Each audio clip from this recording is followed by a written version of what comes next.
It's been nearly 50 years since Israel fought its first and also last all-out war with Arab states. When the Yom Kippur War broke out, Israel had already become an undeclared nuclear state, and it was the first test case of the impact of Israel's nuclear deterrence on the regional conflict.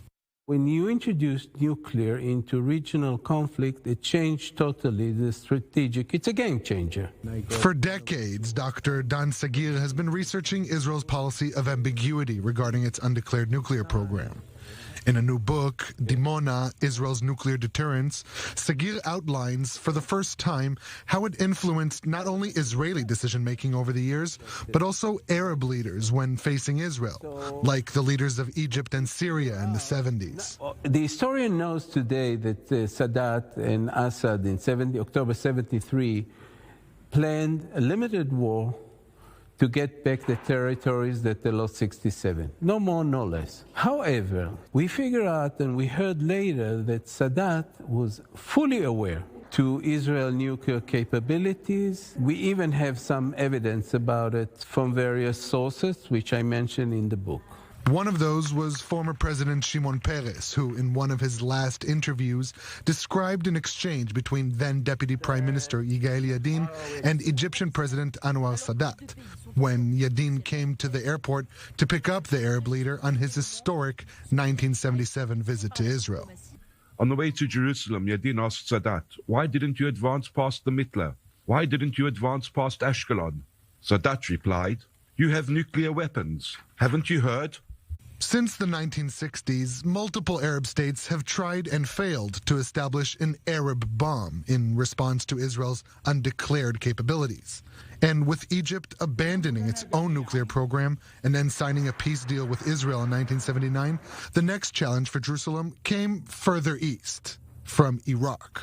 Saddam Hussein started a nuclear program of his own.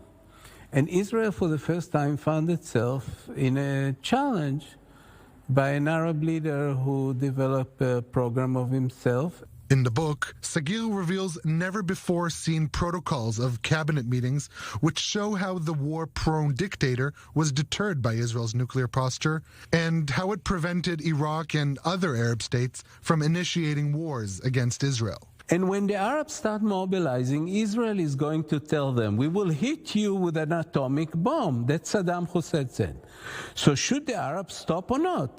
If they didn't have the atom themselves, they will stop. For that reason, we should have that atom. For the past half a century, Israel's adopted a unique model of deterrence in the Arab-Israeli conflict, which Sagir coins as multi-layer deterrence. That's a combination of conventional deterrence, such as armies as an answer to strategic threats, and nuclear deterrence for existential threats. That, along with the Nuclear Non-Proliferation Treaty, NPT, helped Israel maintain its status as a sole nuclear power in the region, according to foreign reports. But Israel's monopoly in that field is being challenged.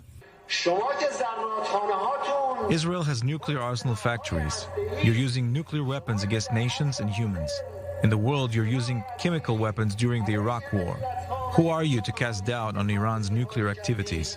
Sagir says that the world should begin preparing for a nuclear Iran, but emphasizes that despite repeated alarmist rhetoric by Israeli leaders, it's not currently an existential threat and not only an Israeli problem. Israel has, according to foreign sources, second strike capability through submarine, Dolphin submarine, that Israel purchased from Germany and install nuclear missile there. So any threat on Tel Aviv, immediately it's a threat on Iran. So nobody will dare do it.